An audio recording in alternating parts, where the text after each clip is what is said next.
Por lo demás, fortaleceos en el Señor y en el poder de su fuerza. Revestíos con toda la armadura de Dios para que podáis estar firmes contra las insidias del diablo. Porque nuestra lucha no es contra sangre y carne, sino contra principados, contra potestades, contra los poderes de este mundo de tinieblas, contra las huestes espirituales de maldad en las regiones celestiales. Por tanto, tomad toda la armadura de Dios para que podáis resistir en el día malo.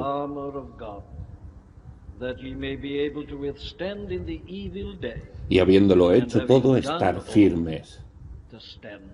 Aquellos que vienen regularmente aquí se darán cuenta y recordarán que en este momento estamos viendo solamente la frase sobre las insidias del diablo. Revestíos con toda la armadura de Dios para que podáis estar firmes contra las insidias del diablo. Hemos visto a lo largo de muchas semanas que las insidias del diablo se manifiestan de diversas maneras diferentes.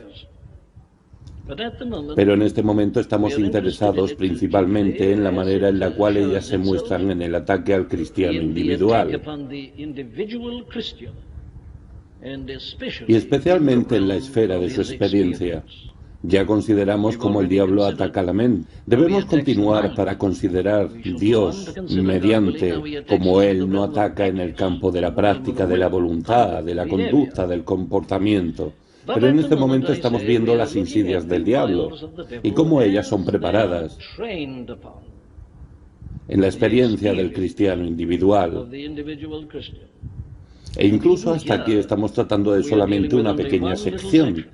Ya tratamos del asunto de los sentimientos, la experiencia en general, varias condiciones en las cuales es difícil determinar si es de algo espiritual, psicológico o incluso físico. Todo eso es solamente una manifestación de las insidias del diablo. No es sorprendente que el gran apóstol exprese eso de una forma solemne. Necesitamos de la armadura completa de Dios. De otro modo, somos derrotados completamente. Nada más nos puede salvar y libertarnos. Muy bien, entonces, en el momento estamos concentrándonos particularmente en las insidias del diablo, manifiestas en la persuasión de los cristianos, a que sean culpables de lo que llame de apagar al espíritu. ¿Te recuerdas de la exhortación específica en 1 Tesalonicenses 5:19? No apaguéis al espíritu. No apaguéis al espíritu, dice Pablo.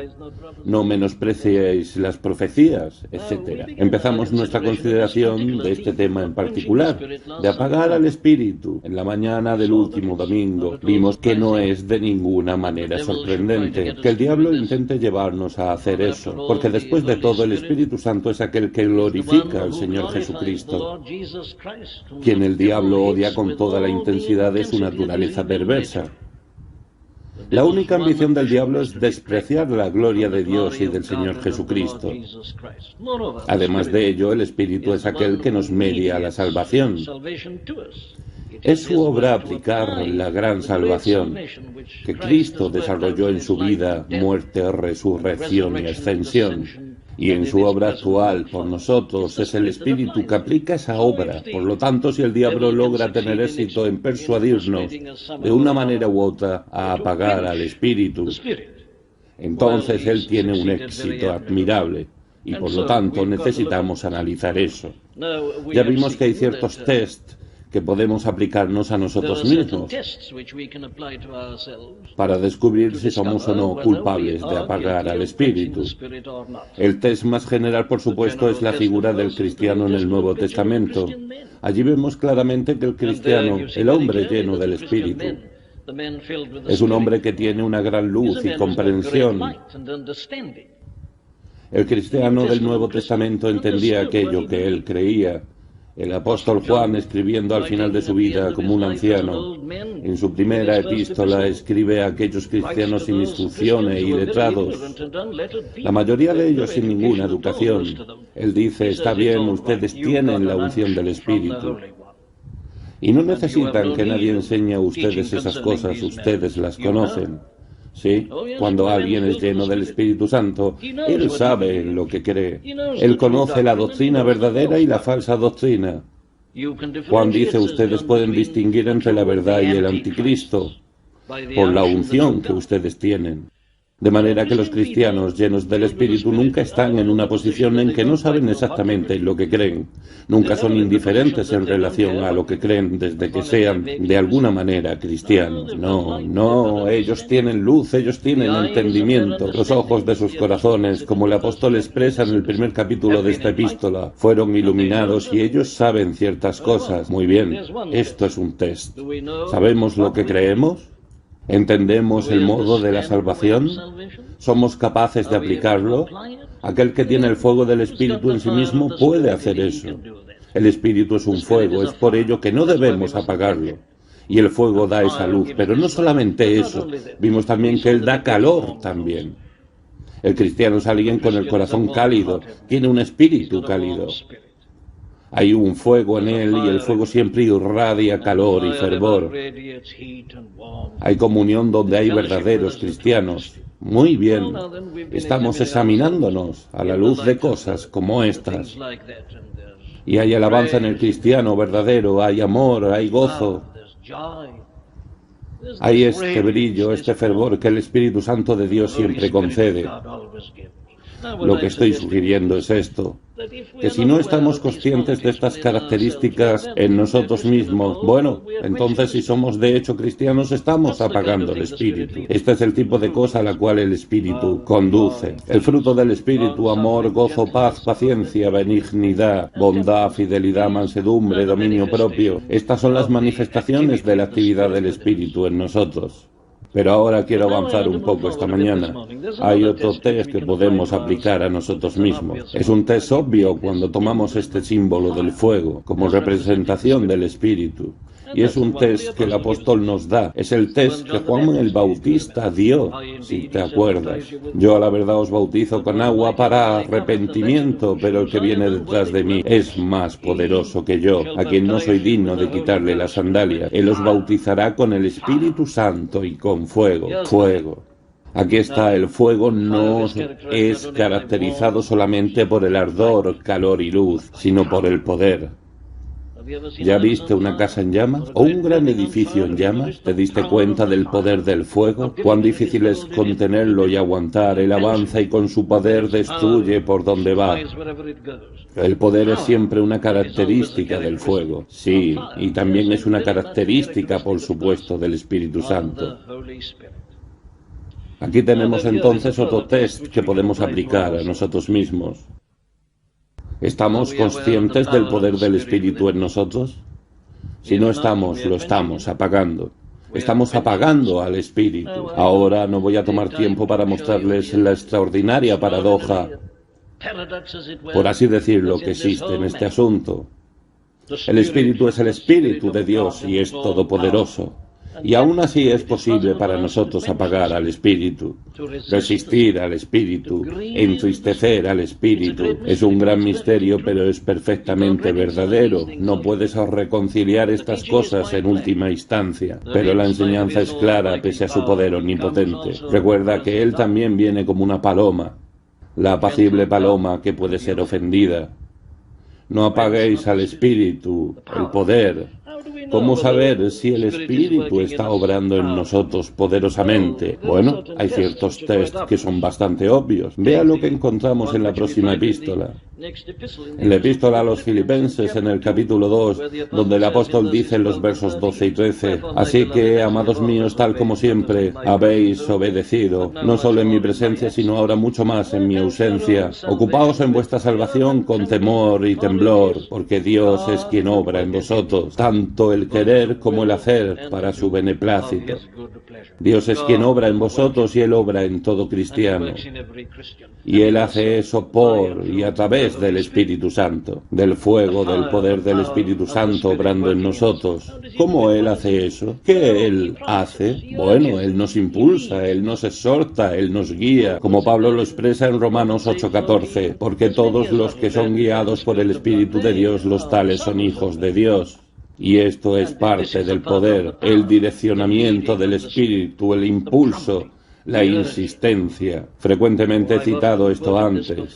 Aunque Wordsworth no estuviera pensando en la misma cosa, podemos aplicar sus palabras, podemos apropiarnos de ellas. He sentido una presencia que me perturba con la alegría de pensamientos elevados.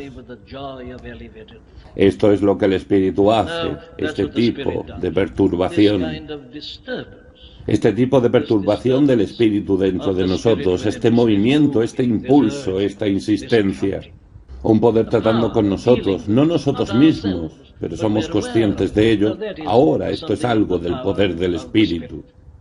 Y otra manera, por supuesto, en la que podemos probar esto, es que el espíritu siempre conduce de esta manera a la vida, vigor y vivacidad. El hombre verdaderamente espiritual, el cristiano lleno del espíritu, es alguien que no necesita arrastrar y obligarse a hacer cosas. No, hay un poder en él, hay vigor, hay vivacidad en un espíritu que da vida. El contraste en todos los lugares de las Escrituras entre el no cristiano y el cristiano es la diferencia entre alguien que está muerto en delitos y pecados y alguien que está vivo, que nació de nuevo. Es inevitable. El otro hombre está muerto, no tiene vida. Él no sabe nada sobre Dios ni sobre la vida del alma. Él no sabe nada sobre un vigor espiritual. Él no vive, él existe. Esta es la tragedia del mundo en esta mañana. Las personas hablan sobre la vida, observan la vida. Eso no es vida, eso es existencia. Esto es vida, que no hay vida fuera de Dios, que no hay vida fuera del Espíritu. Pero el punto es que todo cristiano lleno del Espíritu conoce este vigor, esta vivacidad, de modo que él no necesita dirigirse, impulsarse a sí mismo, a arrastrarse a la casa de Dios o para cualquier cosa que él haga como cristiano. No hay este vigor moviéndose en él. Ahora el gran apóstol estaba constantemente hablando sobre eso. Déjenme darles un ejemplo más de ello antes que sigamos adelante. Escúchalo en el final del primer capítulo de la epístola a los Colosenses. Aquí él está diciendo: a él nosotros proclamamos, amonestando a todos los hombres y enseñando a todos los hombres con toda sabiduría, a fin de poder presentar a todo hombre perfecto en Cristo. Y con este fin también trabajo, esforzándome según su poder, que obra poderosamente en mí. Es eso, es la misma cosa cuando él dice, pues el amor de Cristo nos apremia, en 2 Corintios 5:14. Había ese vigor moviéndolo, llevándolo. Es siempre la característica del Espíritu. Las Escrituras fueron producidas de esta manera. Ninguna profecía de la Escritura, dice Pedro en su segunda epístola, capítulo 1. Si te recuerdas en el final, en los versos 20 y 21, ninguna profecía de la Escritura es asunto de interpretación personal. En otras palabras, él dice, no es el punto de vista del hombre, no es el hombre que ha estado estudiando, meditando, rumiando y reflexionando lo suficiente como para decir, ahora lo resolví. No es así como la Escritura surgió. ¿Cómo entonces? Bien, hombres santos de Dios hablaron al ser movidos, inspirados, vigorizados por el Espíritu Santo. Ahora ahí está. Ahora necesitamos saber algo de esto. ¿Es tu vida cristiana viva? ¿Hay vigor? ¿O te estás arrastrando, letárgico, etcétera? No, eso es apagar al espíritu. No debemos ser así. Entonces, por supuesto, el espíritu de la misma manera en poder nos capacita para vivir, nos capacita para dar testimonio. Ve a estos apóstoles, ve a todos ellos después de la muerte de nuestro Señor, desconsolados, infelices, miserables, sentados juntos,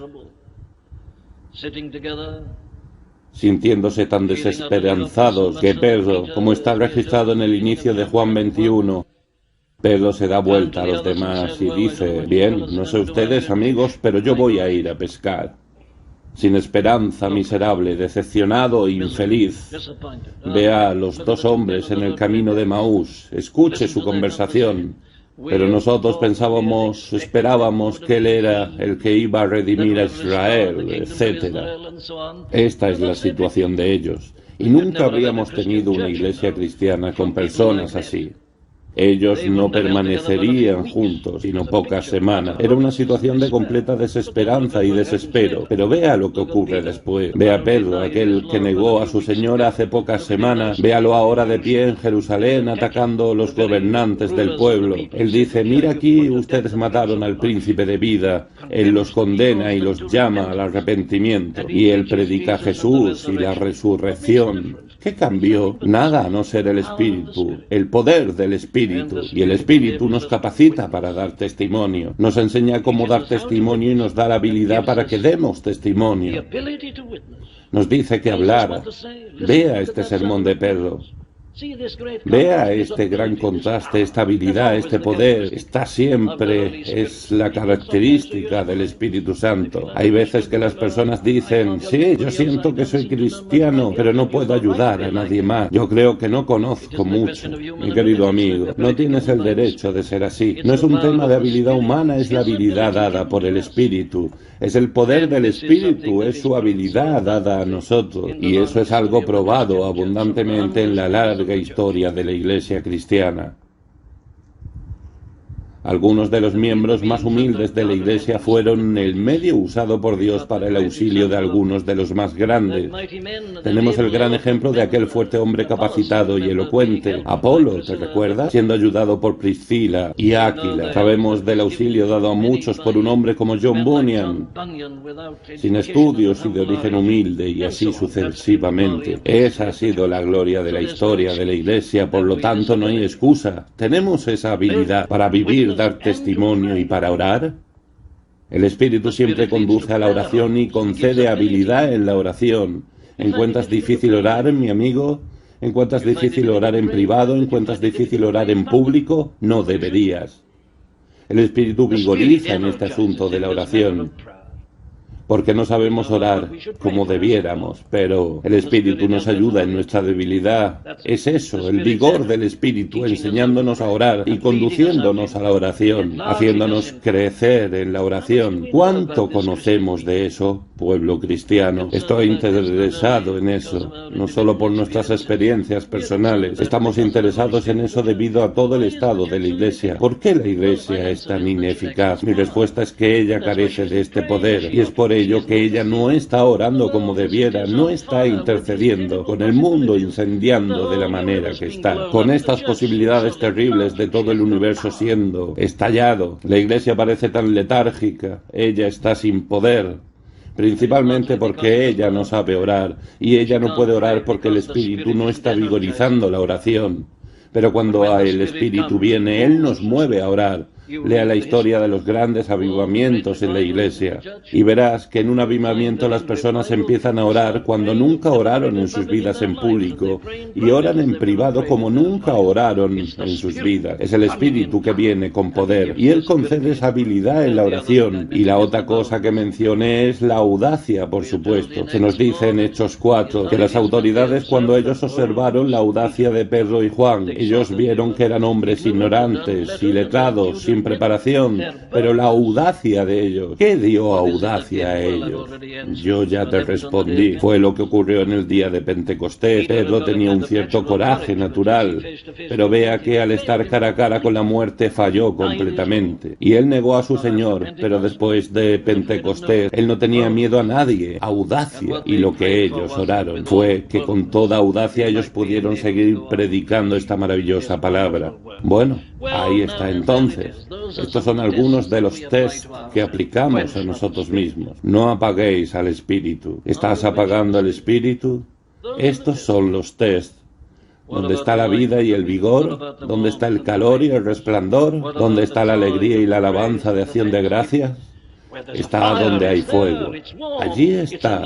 Es calor, es una vida, es vigor. Y si eso no está presente de una manera u otra, estamos apagando al Espíritu.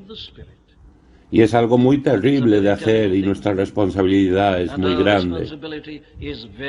Mis queridos amigos, tenemos que empezar por la Iglesia, no con el mundo allá afuera. El problema está en la Iglesia. Las personas están afuera porque nosotros dentro no las estamos atrayendo. Estamos fallando en dar a ellas la impresión de que tenemos la cosa más gloriosa en el universo. Le damos a la oración una impresión de letargo, y la lentitud y el aburrimiento parece que hay más vida afuera. Las personas están diciendo que no puedes atraer a los jóvenes. Ellos encuentran la iglesia aburrida. Bueno, no deberían. La iglesia debería ser el lugar más emocionante y apasionante del mundo. El fuego, el poder del espíritu. ¿Qué hay comparable a esto? No hay nada. Bueno, ahora digo que si no está presente, de alguna manera u otra estamos apagando al espíritu. Lo que me lleva a abordar este asunto. ¿Cómo son las formas en que apagamos al espíritu? Es algo terrible. Yo dije, bueno, no podemos arriesgarnos, debemos examinarnos en detalle y ver cómo es que estamos apagando al espíritu. Es obvio que debemos estar haciéndolo. La iglesia no estaría como está si no estuviéramos apagando al espíritu. La iglesia estaría conmovida en poder, energía, en fervor y comunión, y las personas estarían regocijándose en ello. Estarían preparadas para vivir o morir por la iglesia y por el Señor y Maestro de la iglesia. ¿De qué maneras apagamos al espíritu? Bueno, permítanme señalar alguna de ellas. Hay algunos que son culpables de apagar al espíritu al limitar en su propio pensamiento las posibilidades de la vida en el espíritu. Ellos ponen un límite a las operaciones del espíritu. ¿De qué estoy hablando? Bueno, estoy hablando de cosas que ya hemos considerado al abrir camino a través de esta gran epístola. ¿Te acuerdas allá atrás, en ese primer capítulo? Veamos eso en el verso 13. En él también vosotros, después de escuchar el mensaje de la verdad, el evangelio de vuestra salvación, y habiendo creído, fuisteis sellados en él con el Espíritu Santo de la promesa, que nos es dado como garantía de nuestra herencia, con miras a la redención de la posesión adquirida. ¿Y recuerdas cómo él repitió eso en el capítulo 4? Él dice en el versículo 30, y no entristezcáis al Espíritu Santo de Dios, por el cual fuisteis sellados para el día de la redención. Es eso, el sello del Espíritu, la garantía del Espíritu, las primicias de la gloria venidera. O vea otro punto, lo que leímos en Romanos 8. ¿Recuerdas cómo lo expresa el apóstol en los versículos 15, 16 y 17? Él dice, pues no habéis recibido un espíritu de esclavitud para volver otra vez al temor. Dios no nos dio eso, no recibimos otra vez el espíritu de esclavitud para volver otra vez al temor, sino que habéis recibido un espíritu de adopción como hijos, por lo cual clamamos, Abba, Padre. El Espíritu mismo da testimonio a nuestro espíritu de que somos hijos de Dios, y si hijos también herederos, herederos de Dios y coherederos con Cristo. ¿Nos damos cuenta de eso? ¿Creemos en eso? ¿Creemos en esta posibilidad? Ahora estoy convencido de que hay un gran número de personas cristianas que están apagando al espíritu inconscientemente al negar estas posibilidades en su propia comprensión de la doctrina del espíritu. No hay nada que yo sepa que apague tanto al espíritu como la enseñanza que identifica el bautismo en el Espíritu Santo con la regeneración. Y es una enseñanza muy común hoy. Lo verán en los libros que repiten uno de otro. Dicen que el bautismo en el Espíritu Santo es algo no experimental. Le sucede a todos en la regeneración. Entonces decimos, bueno, ya estoy bautizado con el Espíritu. ¿Qué sucedió cuando nací de nuevo? ¿Sucedió en mi conversión? No hay nada que buscar. ¿Lo tengo todo? Lo tengo todo. Bueno, si lo tienes todo, simplemente pregunto en el nombre de Dios, ¿por qué tú eres como eres? Si lo tienes, ¿por qué eres tan diferente de estos apóstoles? ¿Por qué eres tan diferente de los cristianos del Nuevo Testamento? Lo tengo todo. ¿En tu conversión? ¿En tu conversión? Bien, ¿dónde está? Pregunto.